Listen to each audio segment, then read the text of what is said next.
नमस्कार दोस्तों, स्वागत है आपके अपने यूट्यूब चैनल स्टडी पॉइंट 11 में। दोस्तों, बिहार पीसीएस प्रारंभिक परीक्षा टेस्ट नंबर 13 आज है। इससे पहले हम लोगों ने 12 टेस्ट को देख लिया है और सारे के सारे टेस्ट काफ़ी इंपॉर्टेंट है। चाहे आप किसी भी स्टेट के पीसीएस की तैयारी करते हैं, रेलवे, एसएससी या किसी स्टेट पुलिस की तैयारी करते हैं, ये सारे प्रश्न आपके एग्ज़ाम के लिए काफ़ी इम्पोर्टेंट है। तो कल मैंने एक जीएसटी का टॉपिक कराया था। अगर आप अभी तक नहीं देखें तो आप जाकर देख सकते हैं। काफ़ी इम्पोर्टेंट टॉपिक है क्योंकि यहाँ से प्रश्न हर एग्ज़ाम में पूछा जाता है। तो आइए शुरू करते हैं आज के पहले प्रश्न से।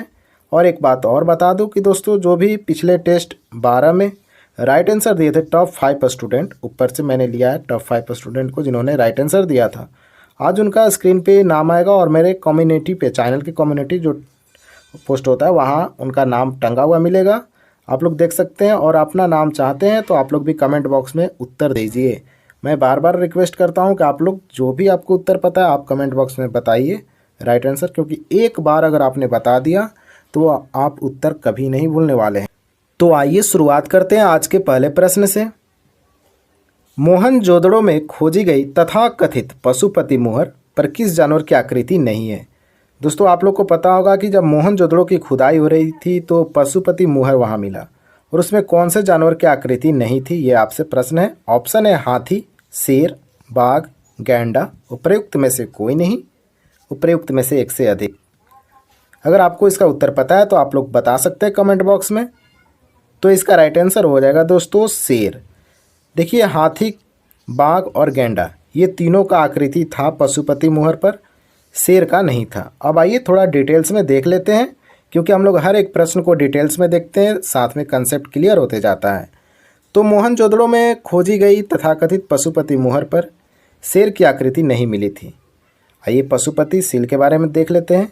इसकी खोज मोहनजोदड़ो की खुदाई के दौरान हुई थी। मुहर में प्रमुख व्यक्ति सींग वाले हेडड्रेस वाला व्यक्ति है। मुहर में चित्रित जानवर एक गैंडा, एक हाथी, एक भैंस और एक बाघ था। आदमी की बैठी हुई आकृति के ठीक सामने 2 बकरियां भी दिखाई दे रही थी। पशुपति को जानवरों के भगवान के रूप में जाना जाता है। ये था इम्पोर्टेंट फैक्ट, आप लोग ध्यान में रखिएगा। निम्नलिखित में से किस वेद में यज्ञ के समय पालन किए जाने वाले नियमों के विभिन्न विवरण मिलते हैं? ऋग्वेद, यजुर्वेद, सामवेद, अथर्ववेद, उपर्युक्त में से कोई नहीं, उपर्युक्त में से एक से अधिक। ये थे आपके ऑप्शन। दोस्तों, प्रश्न ये है कि वेद में कौन सा वेद में यज्ञ के समय जो पालन नियम होते हैं उसके बारे में बताया गया है? तो इसका राइट आंसर हो जाएगा दोस्तों यजुर्वेद। याद रखिएगा, यजुर्वेद में बताया गया है यज्ञ के समय पालन नियम को। अब आइए देखते हैं इस प्रश्न को डिटेल्स में। तो वैदिक साहित्य में 4 वेद शामिल है: ऋग्वेद, यजुर्वेद, सामवेद और अथर्ववेद। ऋग्वेद 4 वेदों में सबसे पुराना। ये प्रश्न भी पूछा जाता है कि वेदों में सबसे पुराना वेद कौन है, तो ऋग्वेद। याद रखिएगा, इसमें 1028 सूक्त हैं। विभिन्न देवताओं की स्तुति में भजन गाए जाते हैं। यजुर्वेद में यज्ञ के समय पालन किए जाने वाले नियमों के विभिन्न विवरण हैं और यज्ञ के दौरान जप के उद्देश्य से सामवेद की धुन तैयार की जाती है। इसे मंत्रों की पुस्तक कहा जाता है और इसमें भारतीय संगीत की उत्पत्ति का पता लगाया जाता है। अथर्ववेद में कर्म कांडों का विवरण थे। ये थे आपके 4 वेद और उनसे संबंधित जो भी उनके पुस्तक में लिखा गया कथन है। अब आइए देखते हैं नेक्स्ट प्रश्न को। चालुक्यों की राजधानी कहाँ स्थित थी? श्रावस्ती, वातापी, कांची, कनौज और उपर्युक्त में से कोई नहीं, उपर्युक्त में से एक से अधिक।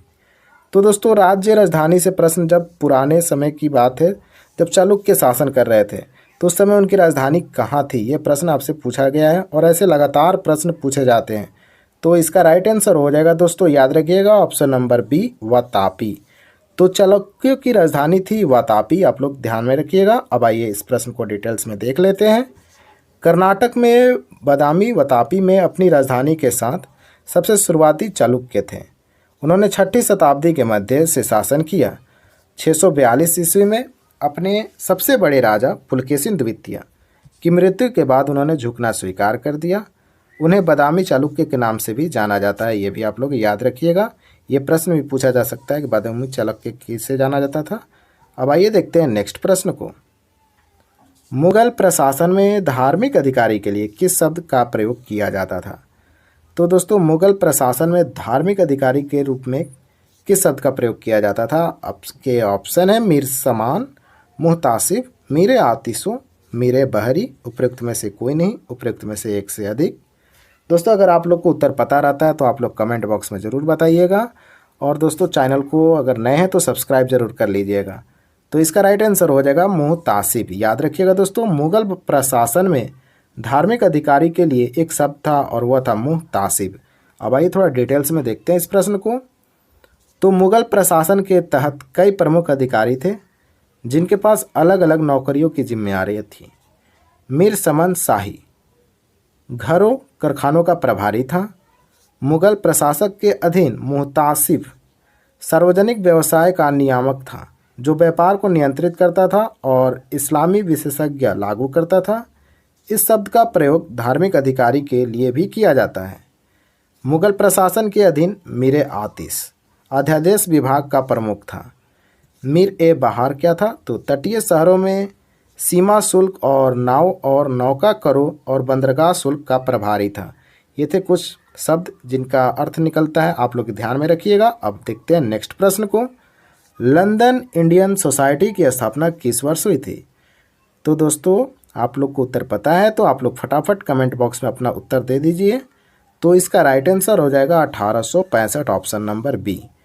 तो लंदन इंडियन सोसाइटी की स्थापना 1865 में की गई थी।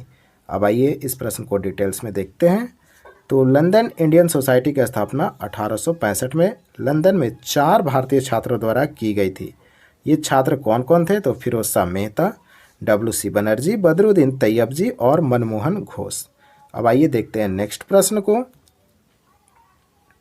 महात्मा गांधी द्वारा शुरू किया गया पहला जन आंदोलन कौन सा था?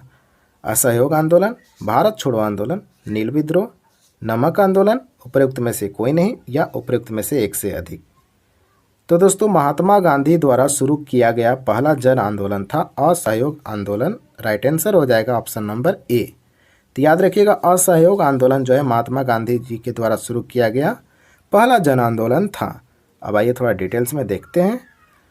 तो असहयोग आंदोलन गांधी जी के नेतृत्व में आयोजित पहला जन आंदोलन था।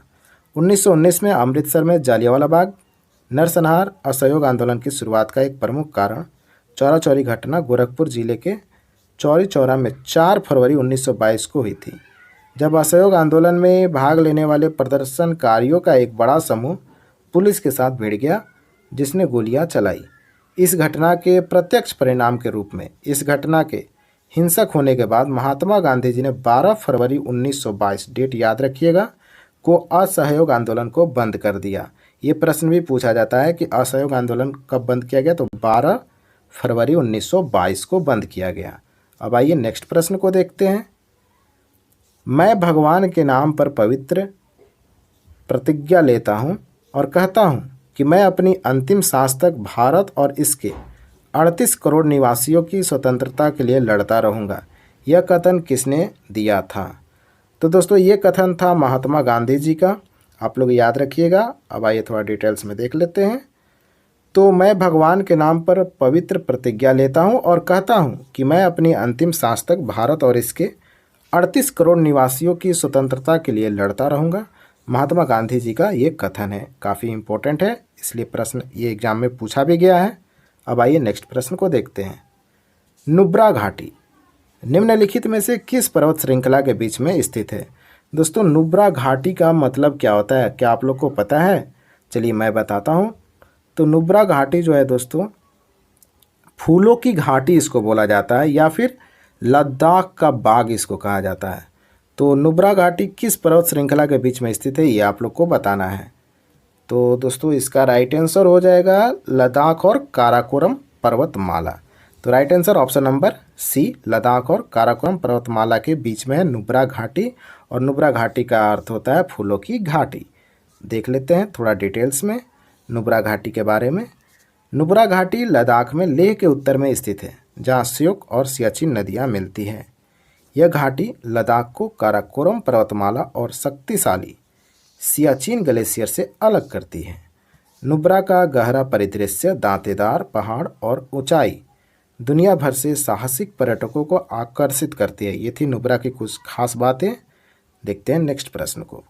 भारतीय संविधान ने किस देश के संविधान में संशोधन की प्रक्रिया का प्रावधान लिया है? तो संविधान संशोधन प्रक्रिया किस देश से लिया गया है भारतीय संविधान में, ये आपसे प्रश्न पूछा गया है। तो इसका राइट आंसर हो जाएगा दक्षिण अफ्रीका। तो right answer option number D, दक्षिण अफ्रीका, जो कि भारतीय संविधान में लिया गया है। दक्षिण अफ्रीका से संविधान संशोधन की प्रक्रिया। अब आइए डिटेल्स में देख लेते हैं। तो संयुक्त राज्य अमेरिका से मौलिक अधिकार लिया गया है और किस भाग में है? तो भाग 3 में है। और अनुच्छेद की बात करें तो 12 से 35 तक मौलिक अधिकार है। जापान की बात करें तो यहाँ लिया गया है विधि द्वारा स्थापित प्रक्रिया, याद रखिएगा, विधि द्वारा स्थापित प्रक्रिया। ऑस्ट्रेलिया से लिया गया है समवर्ती सूची। और एक चीज़ और लिया गया है प्रस्तावना की परिभाषा, याद रखिएगा, प्रस्तावना की परिभाषा ऑस्ट्रेलिया से लिया गया है। और दक्षिण अफ्रीका से अभी मैंने बताया संविधान में संशोधन की प्रक्रिया। अब आइए नेक्स्ट प्रश्न को देखते हैं। जवाहर रोजगार योजना किस पंचवर्षीय योजना में शुरू की गई थी? दोस्तों पहले पंचवर्षीय योजना चलती थी और 2015 से उस पंचवर्षीय योजना को बदल के नीति आयोग में चेंज कर दिया गया।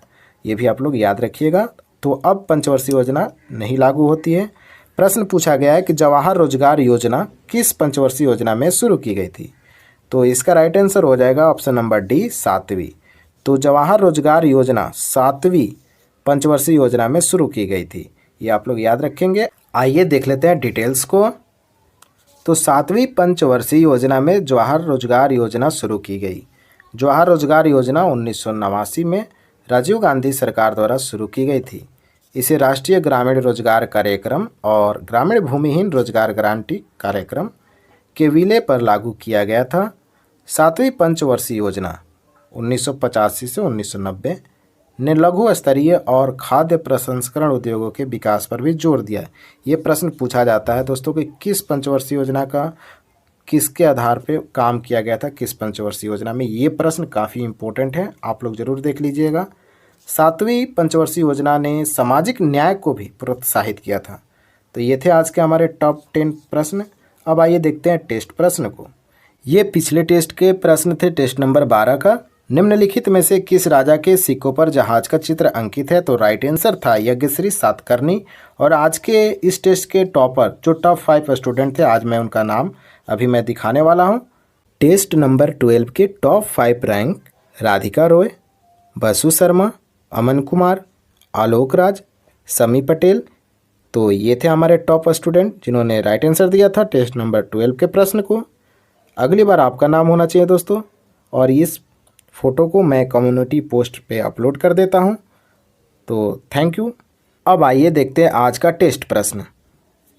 जगत नारायण लाल को किस जेल में भेजा गया था? ये पिछले टेस्ट का प्रश्न है। अगर आपने देखा होगा तो आप लोग ज़रूर उत्तर दीजिएगा और फटाफट उत्तर दीजिएगा, क्योंकि शुरू के टॉप 5 स्टूडेंट का ही नाम मैं लेने वाला हूँ।